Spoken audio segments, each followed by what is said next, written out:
Hey friends, so I'm just out in the woods and I'm visiting my parents in Missouri, so I'm walking around their property. But I thought this would be a great time to show you how to identify Queen Anne's lace versus poison hemlock. Poison hemlock is as I just stated, a highly poisonous plant that we want to make sure we know how to identify when you're doing any kind of foraging. So I actually found poison hemlock and Queen Anne's lace growing right next to each other. They do look really similar, but thankfully there are ways that you can make sure you know what you're harvesting. And so I'm going to share a couple of those with you today. Especially when they're young, this is when it can be more difficult to tell them apart, and I'll tell you why in a second. So I'm going to flip my camera around. Okay, so over here we have Queen Anne's lace. I did pick an older one and I'll tell you why in a second. And then here we have poison hemlock. So you can see how similar these really do look. And I'm going to be using a stick just to handle this, because you don't really even want to be touching this with your hands. You don't want to get a reaction kind of like poison ivy. So Queen Anne's lace, a really good way to remember this is the queen has hairy legs. And I just love that because it's such a good way to remember. So I don't think I'll be able to capture it in this video, but I will post a picture of it right here in the video.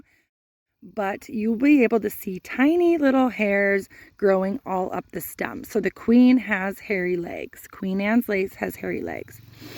As opposed to poison hemlock, you will notice if you look up really close is there are no hairs along the stems. When poison hemlock gets older, you will see that all up the stem, you'll see purple blotchiness growing up and down.